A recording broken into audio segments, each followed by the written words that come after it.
Hi, GMAT Club members. My name is Drew Hoff. I'm the Director of Admissions Consulting at Amerasia. Uh, I've been doing this for over 10 years full time, helping hundreds of candidates get into these top programs.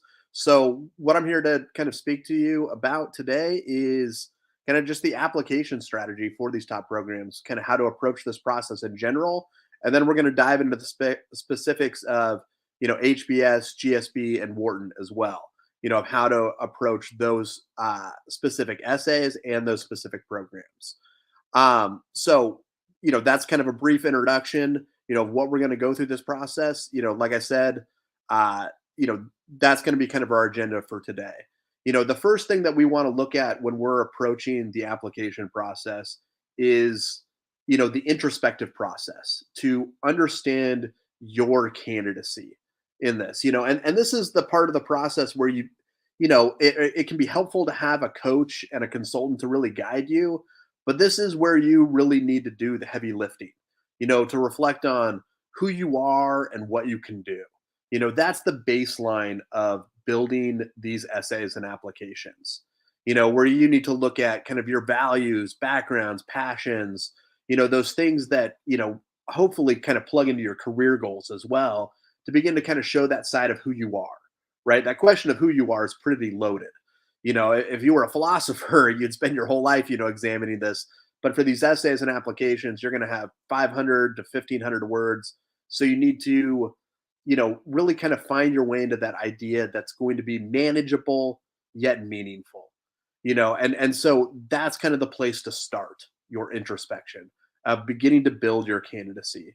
When you look at the other question of what can you do, that's where we're looking at more at what I would kind of call transferable skills. Things like leadership, teamwork, innovation, these skills that these top MBA programs really value, that they look to as kind of the metrics for potential. That's what they're going to be evaluating. That's the starting point to begin to kind of build your candidacy. So as you're going through this introspective process, I've included kind of a list of questions here that you can refer back to really begin to kind of explore that process. To really kind of target these questions to begin to kind of build more of that general brand and position as an MBA candidate. And a lot of people think that that's what the whole process is all about. If you build a solid brand and position as an MBA candidate, you're going to do great in this process. And obviously it's an extremely important step, but it's not the whole process. It's just the first step in beginning to kind of build these essays and applications. That next step needs to be about the school strategy of understanding these programs, of really diving in to, figure out your connection to these schools. We got to think about these application processes essentially as like sales or marketing. You're selling yourself to the school, and anybody that knows anything about sales or marketing, to effectively make those sales, you have to understand your target audience, right? And there's a couple of target audiences in this. Kind of your secondary target audience is going to be that individual admission officer on the other end. Now, we're not going to know a lot about that person. There's no way for us to know who's going to kind of get your file in their hands and going to be evaluating it. But we do know kind of admission officers in general. They're not going to be people that are, patient, and when it comes to an essay that's messy or esoteric or subtle. We need to be direct in your messaging. You need to really be able to kind of clearly state your case, essentially kind of provide a thesis for your essays and then be able to support that throughout each draft. But the primary audience for us, and our target is going to be these individual programs and schools, of what these individual programs really value in this process, what they teach their MBA students, and kind of what they believe in terms of things like leadership or unique aspects of their curriculums. those things that set them apart from each other. And that's what we're really going to examine as we start to dive into, HBS, GSB, and Wharton. You know, and the way that I kind of look at each of these programs in terms of how to approach them from that strategic perspective is to understand what I like to call their unique DNA. What are those things that are ingrained in the school from the culture, the curriculum, the understanding of leadership, all those elements that make those programs unique. And that's what we're going to kind of explore in this process. The DNA of these individual schools, and then how to navigate each essay. So let's start by talking about HBS. The DNA at HBS is that they're the leadership school. That's what they're all about. But there's not a single idea of what leadership means across these programs. As we're going to see when we get to Wharton, Wharton is much more of leadership based on decision making and kind of knowledge and information. That's kind of their approach. For a school like Kellogg, it's more about relationships, being able to show empathy and connection with others. It's because they're kind of like a team-based leadership school. So all of these programs have those unique positions. And what HBS is looking for when they say that they're the leadership school is that they're looking for essentially limitless leadership potential. They want to see that you're the type of MBA candidate, that could end up on the cover of a magazine someday for their industry. That type of potential. So that's kind of the lens that we need to kind of view this whole process. Confident, like I said in the presentation, confidence and leadership potential. The prompt for HBS is extremely ambiguous. It's the most ambiguous MBA essay out there, and it's been this way at HBS for the last 5-6 years or so. And the question is, as you review your application, what more would you like us to know as we consider your candidacy for HBS MBA program? And so what we need to look at, our objective here is to, the objective of HBS here and having such an ambiguous question is to measure, an MBA candidate's ability to kind of handle ambiguity and uncertainty, and show confidence in that process while connecting to that DNA, showing that leadership potential. So the key ingredients when we start to kind of go through and build this essay is going to be introspection, showing confidence by narrowing the scope of this essay. There's nothing worse than kind of the kitchen sink type of essay for HBS, where you just try to heap in all your accomplishments and activities, and it becomes just kind of a jumbled mess. We need to kind of, like I said, narrow it down to kind of a clear idea and then support that through the essay. And then provide, a clear picture of why HBS as well. HBS wants to see that you're interested in the program beyond just the brand, right? Like the benefits that you get by being an HBS alum, essentially. Those are the things that we need to really begin to kind of build into this essay. Now, to find our way into this ambiguous essay and kind of be able to clearly map out how we show your leadership potential, there's a couple different approaches. The first kind of path forward would be kind of what I would call like the unique perspective. Are you somebody that, grew up in a different way? Do you have a different way of seeing the world than most of the people that you know? Did you come from, different cultures, different backgrounds, different experiences? And again, that doesn't mean you have to be an international candidate. It could mean that, but it can also be, domestic, U.S. domestic experiences, say in like a rural community or things like that, that just are, different than I would say most MBA candidates. That would be kind of the first place to start. If the answer is yes to kind of these questions I provided under this kind of path number one, this could be a great direction to take. Now, if that doesn't work, kind of the next area that I would look to is kind of what I call the crucible. Is there any sort of like trial by fire experience in your life that has been really kind of formative, that changed your life, your perspective.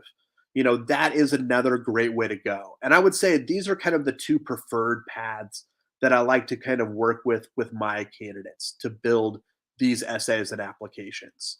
Now, there's a couple of additional paths. Number three is passion. If you can dive into kind of the core passions, maybe some of those values, that's another way to kind of begin to build these essays. But here we start to kind of venture a little bit more into GSB territory. And we don't want HBS to think you just kind of copied and paste a GSB essay for the HBS essay. Again, path number four is a little similar, where we have more of a candidate description of who you are.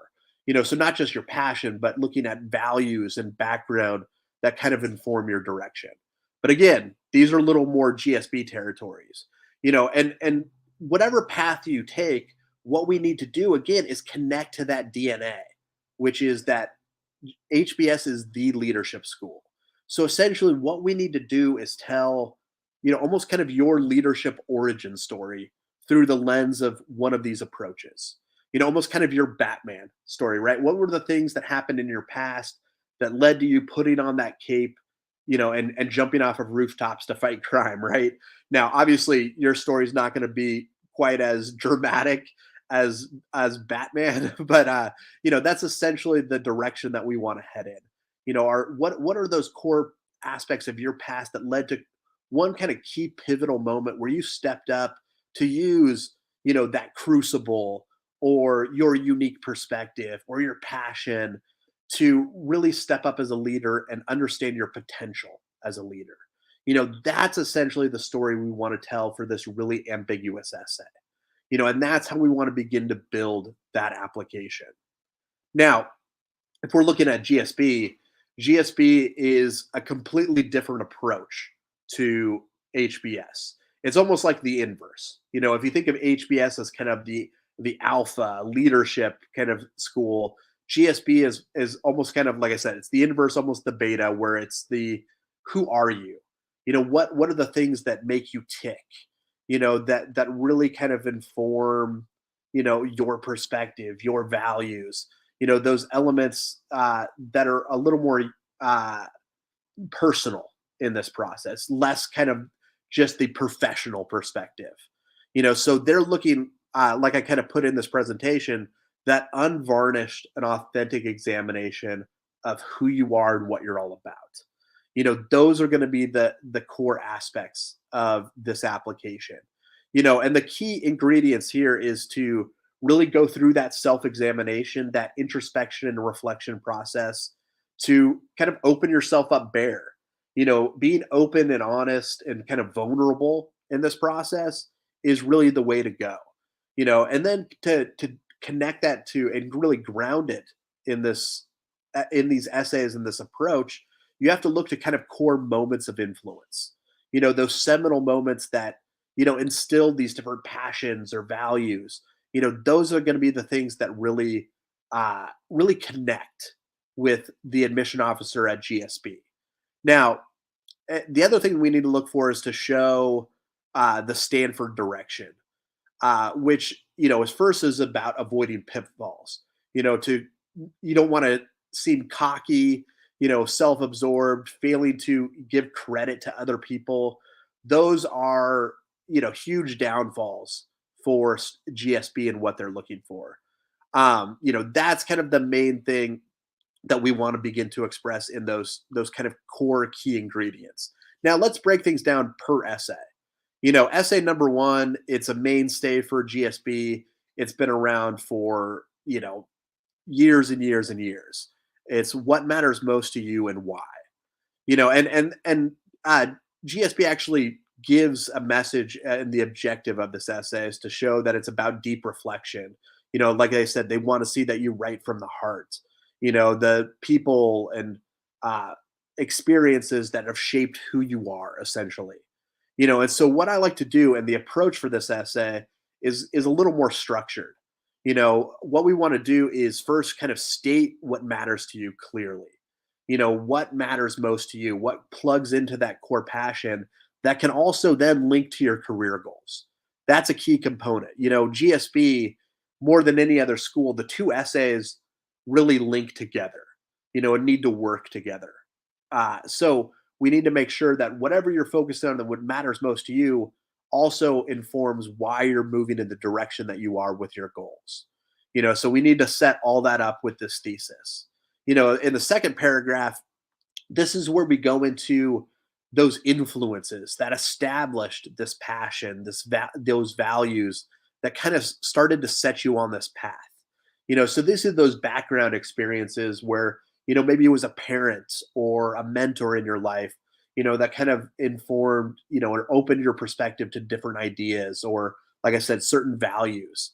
And then once we've done that, then we're going to move into the third paragraph, which is, making that pivot to show how you start to embrace those values or that perspective on your own.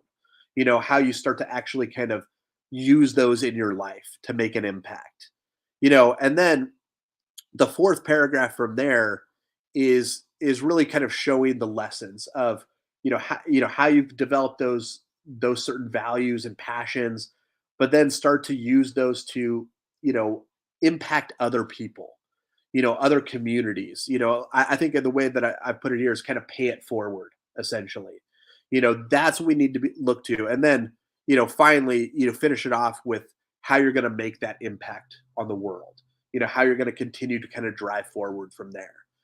That's how we build this really kind of challenging essay, which really comes down to that introspective process. Like I said, really being open and honest. That is what is going to make an excellent GSB essay, and is what's going to connect to that school. Now, like I said, these two essays link. Essay number 2, which just says why Stanford. What they're looking for here is to see your aspirations, which are your career goals, and then why this specific program. So the approach for this essay, what we want to do is essentially kind of break it down into 2 or 3 paragraphs. And that first paragraph I like to call the what, which is the what of your career goals. What is your short-term career goal and what is your long-term career goal? The one unique approach here with GSB is that they want a much more of a focus on the long-term vision than they do the short-term goals.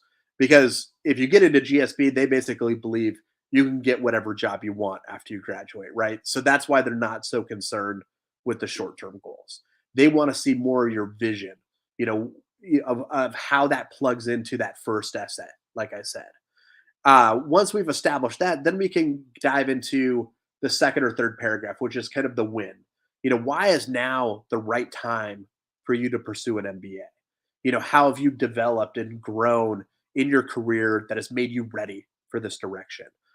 That's what we want to show. And then once we've done that, then we can go into the why Stanford.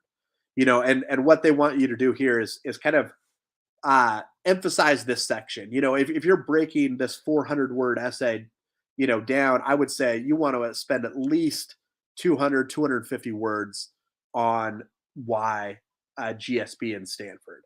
Really go into specific classes, clubs, experiences.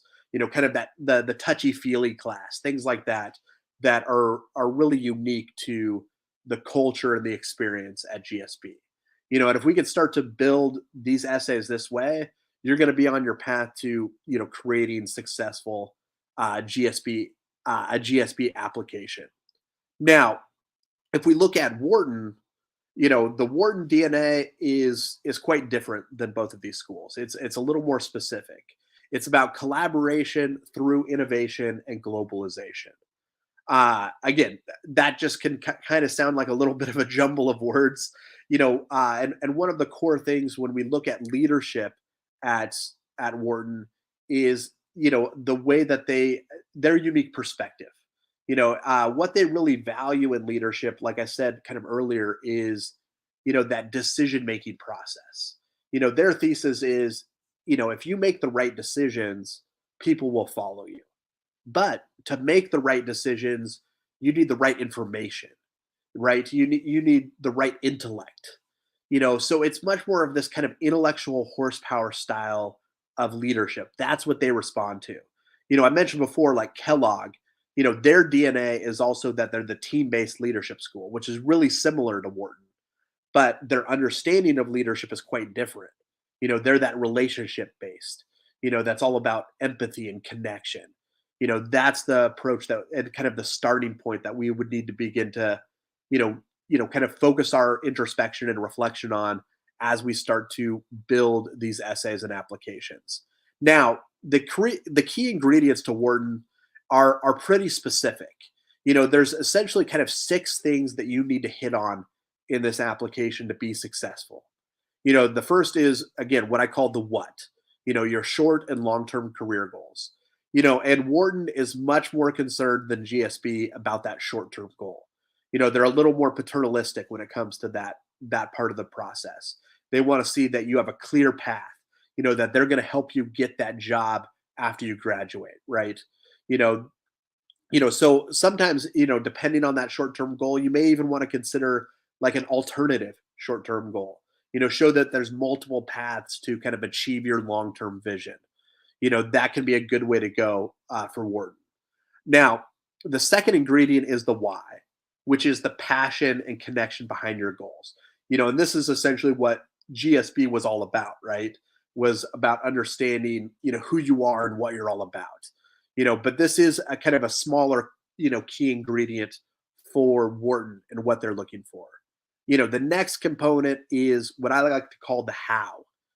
How is your experience, particularly your professional experience, prepared you to achieve your goals? How has it informed those transferable skills like leadership, teamwork, innovation, maturity, and readiness? Your ability to think creatively and solve problems, or to take risks and initiate things. That's what these schools are concerned about. And again, for Wharton, with this how, we would want to show kind of that collaboration through innovation and globalization, kind of that data-driven decision-making approach, right? Like that's going to connect into that core DNA. Then, ingredient number 4 is the where, the why Wharton. What particular classes, clubs, resources connect into your career goals. That's what we would want to focus on here. And then number 5 is to show that innovation. What are those times when you've questioned the status quo? When you've gone outside kind of the box of your job and what you're responsible for to make an impact. That's going to be something that Wharton really values.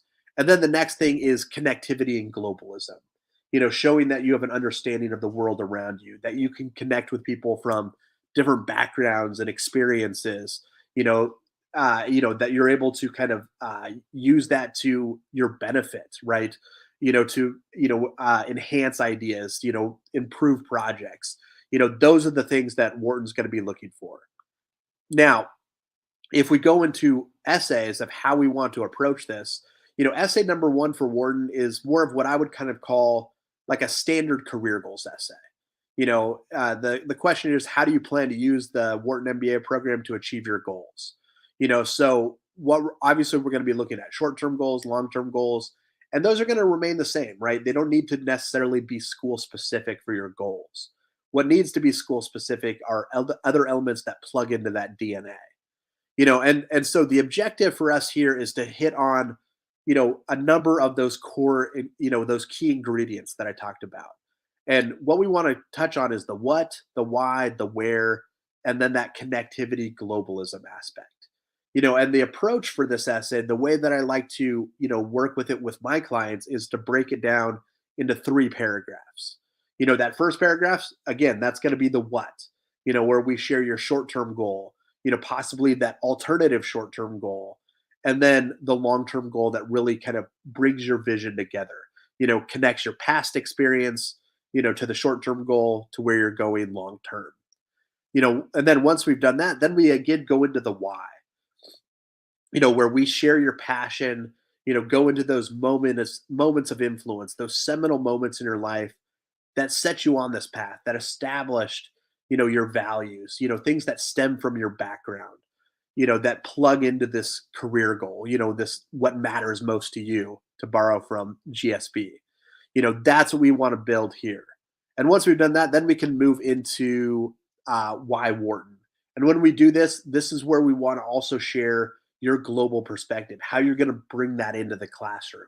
This is how we satisfy that key ingredient number six, of what Wharton's looking for.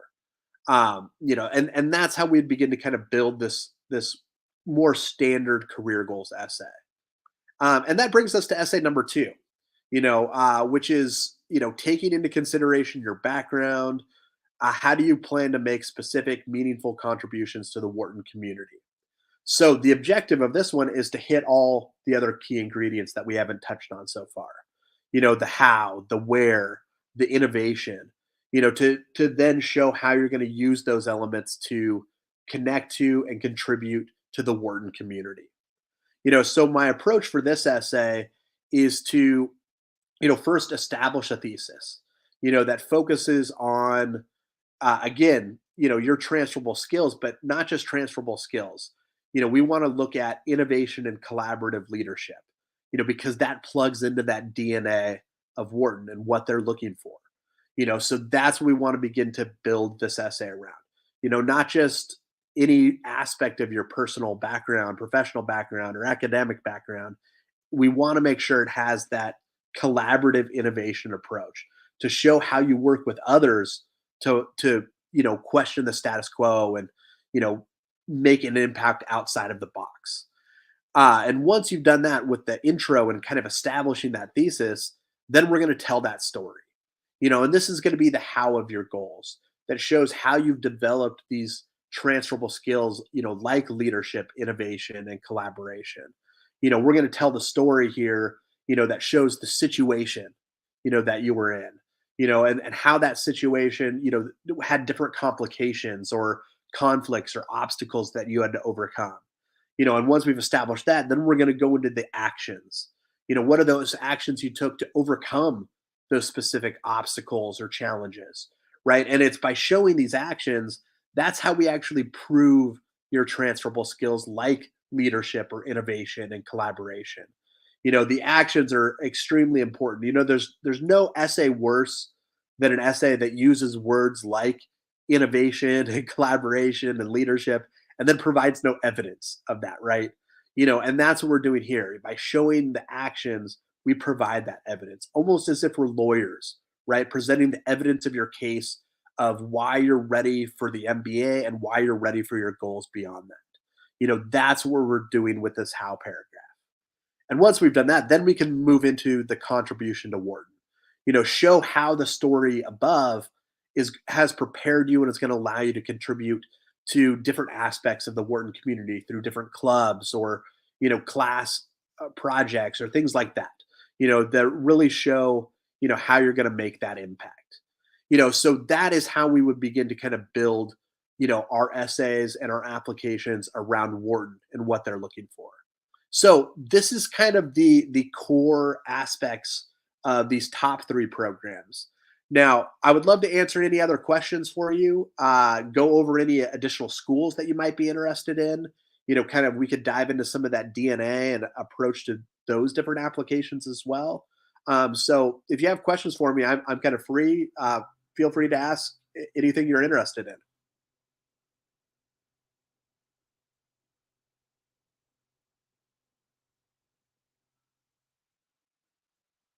Any questions?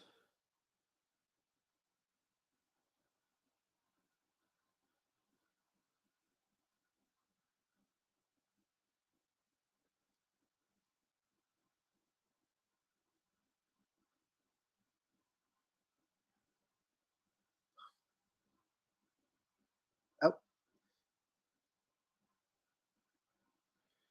so I have a question here. Do you think that retaking the GMAT now for round two is an option?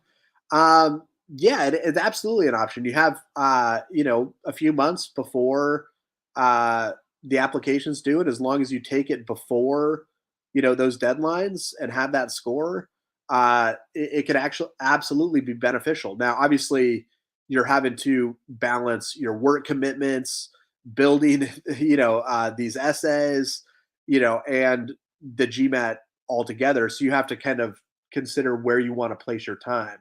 Now, if you have a good GMAT score already, I would say, maybe just study for a couple of days and see what happens. See if you're able to improve that. But, if your score is a little low, then you probably want to invest a little more time into it. It's really kind of where you're at, in consideration with the different schools, uh, that that you're trying to compete at, right? If your GMAT score is below, significantly below, then yes, you want to invest that time. But if it's right there, kind of around the average or above average, then like I said, I wouldn't put much time into it. So it all kind of depends on what that score is and what the schools you're considering. Um, all right. So I also have a question about shining a light a little bit on Yale and Berkeley. Yeah, absolutely. So with Yale School of Management, um, you know, uh, their question is about the biggest commitment you've ever made. And the DNA at Yale is a little different than any of the schools that we discussed. The schools that we discussed, kind of focus on different styles of leadership. Where with Yale, their DNA connects more to kind of curriculum aspect. Where Yale's kind of making their mark is with social enterprise. So when we're looking at the question of, what is the biggest commitment you've ever made? What we want to look at there is to connect into that DNA, to show that the commitment you've made has kind of that social impact component. Now, again, it doesn't have to be professional social impact. It can be, extracurricular, community based, those type of things. But that's where you probably want to start in terms of that introspection. And then how you build that essay is kind of, similar to Wharton essay number 2, where you go through the situation, complications, actions, and results.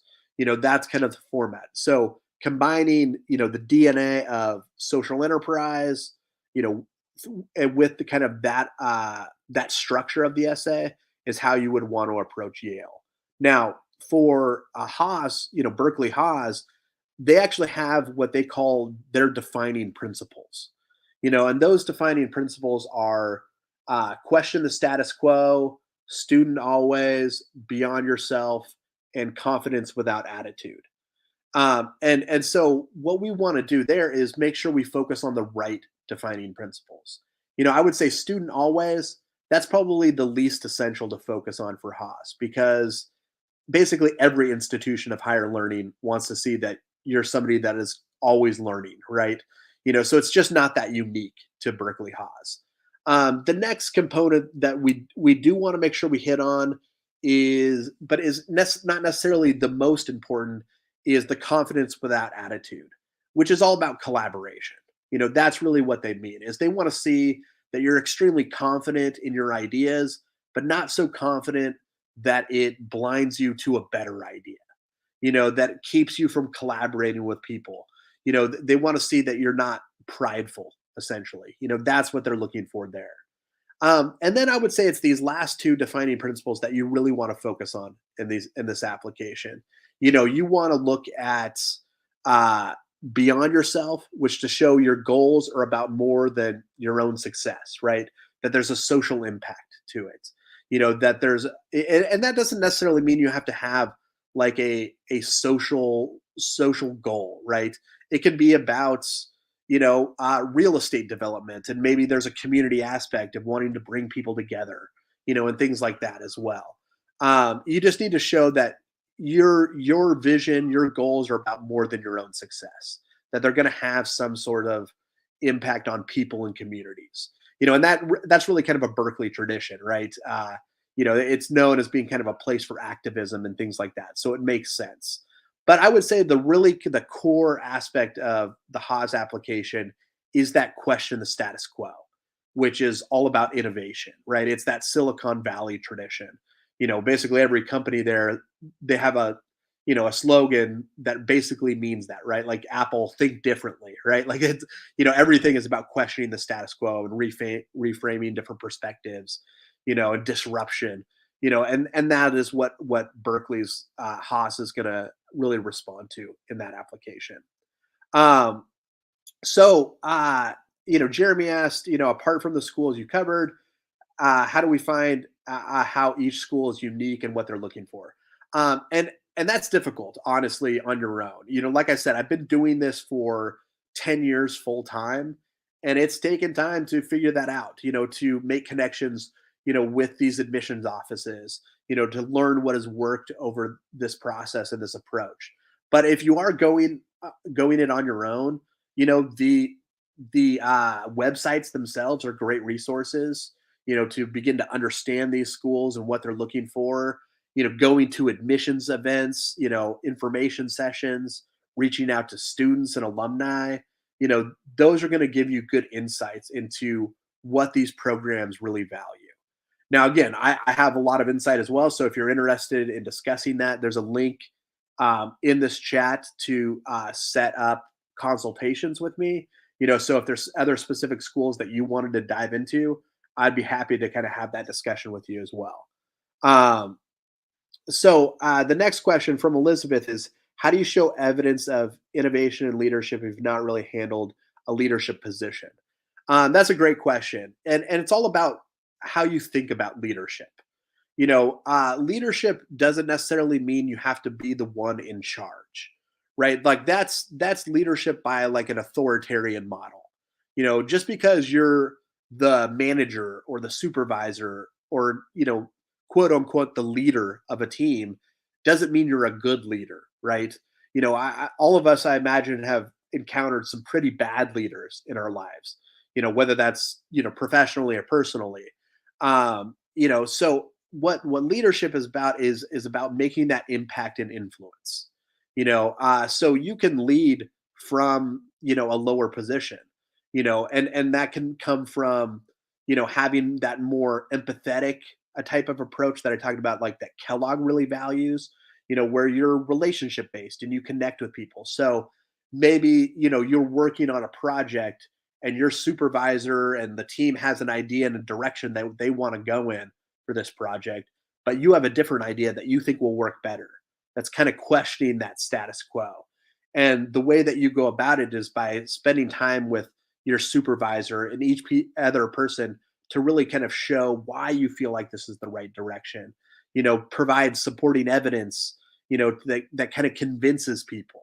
That's leading from the bottom up, right? Like, so that's the way to handle that. It doesn't necessarily have to be in charge to be a leader.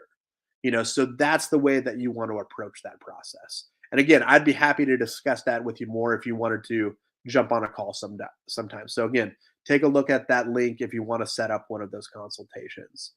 Um, so the next question I have is, can starting your own venture and sharing that experience in Stanford's application be a plus point considering the DNA of the school? Um, oh, is this working in manufacturing and want to get to tech consulting? Oh no, that's the next question. Apologies.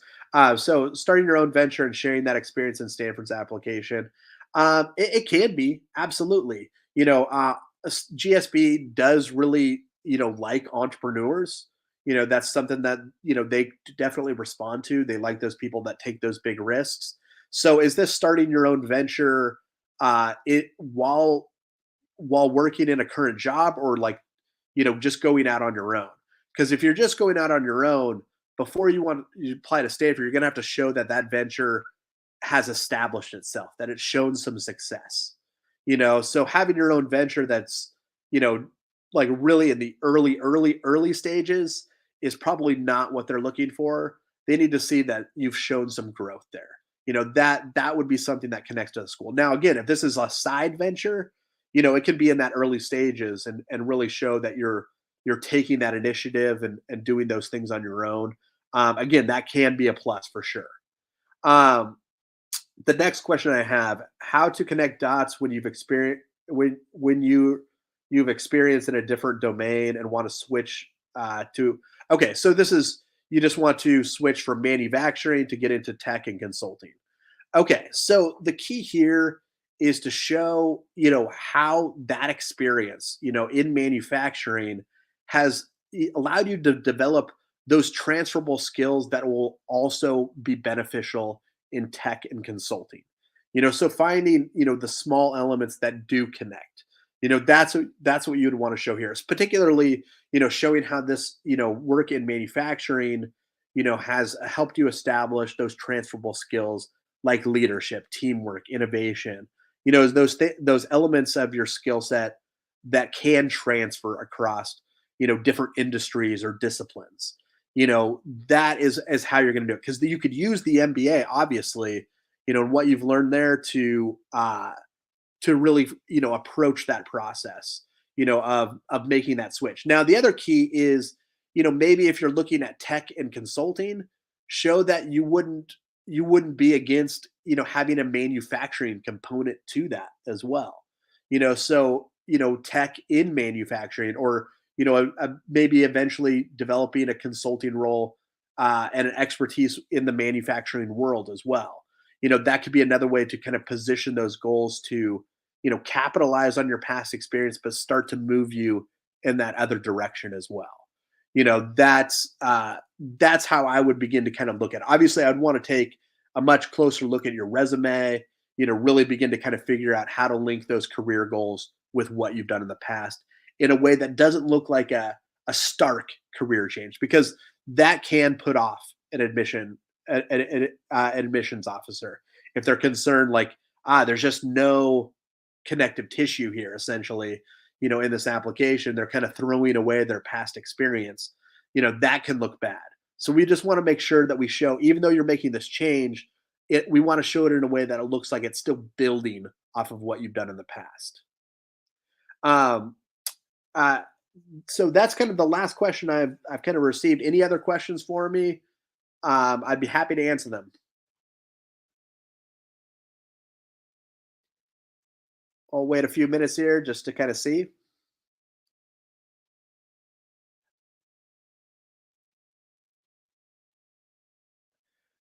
So I got a question for deferred applicants without much industry experience. Is there anything specific to keep in mind when it comes to the essay? So which essay?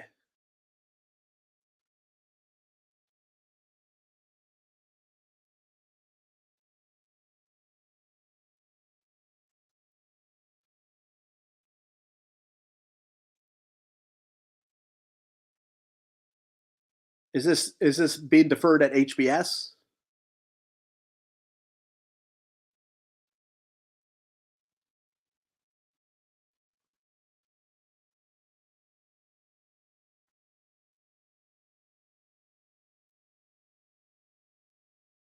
Okay, so I'm not quite sure which school this is, but with deferred applications, you know, uh, so kind of like the waitlist process. I'm assuming, I encountered this with any of my clients recently, but whenever you're dealing with a deferred application or like a waitlist, the thing to do, depending, so it is with HBS. Okay, that's what I thought. So with a deferred application for HBS, the process actually is different than the waitlist.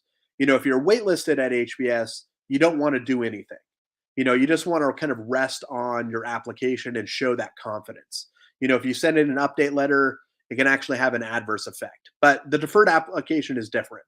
They are looking for that response, and they actually ask you, for that essay. And what you want to do is basically show how you've improved your candidacy since you submitted your application. Now, I know it hasn't been a lot of time, but you do really want to kind of look for those, possible professional moments, extracurricular, taking retaking the GMAT, things like that, to show how you've improved your candidacy. Now again, the GMAT, it can be helpful, but you still want to show different challenges that you've embraced. How you've maybe taken on an additional project at work that is pushing you to step up as a leader, or as forcing you to think in new creative ways that have readied you for this next step, that have made you an even better candidate than when you first applied. That's how you really kind of want to approach that deferred application. Now, without much industry experience, which industry are you talking about? Is it, industry in terms of how it connects to your career goals? If that's the case, HBS doesn't really care that much about career goals, to be honest with you. They're more interested in seeing that you're going to be kind of that transformative leader with whatever industry, or discipline that you're kind of that you're going after. So they don't care so much about if you don't have a whole lot of industry experience. They're going to feel comfortable that if you get into HBS, if you can show that you're ready for this experience, that you're going to thrive in whatever you want to do. So industry experience doesn't matter quite as much. I would show more, in that deferred application of those transferable skill developments, of how you've grown as a leader, a teammate, an innovator, and improved your readiness for that next step. That's what I would focus on there.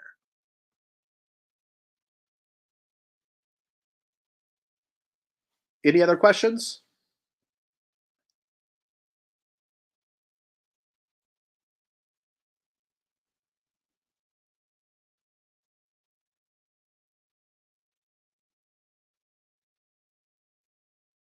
Uh, all right. It looks like that might be all the questions that we have. Again, uh, I think our GMAT Club has kind of posted a link to my to the Amerasia website and kind of getting signed up for a free consultation. So if you're interested in speaking with me more, kind of exploring, the consulting process and what that would look like, in terms of working with me or one of our other consultants, please feel free to reach out. I'd be happy to speak with you. I will be honest, our client roster is filling up quickly for round two. But if you are kind of interested in that space, please feel free to reach out. I'd love to have that discussion with you. And again, thank you for spending some time with me. I enjoy talking about this stuff. It's obviously it's what I do. So I appreciate you joining me and kind of going through some of these schools. And for your great questions. Again, I appreciate everything. Showing up here. And again, feel free to reach out if you have any questions for me. All right. Have a great day. Bye.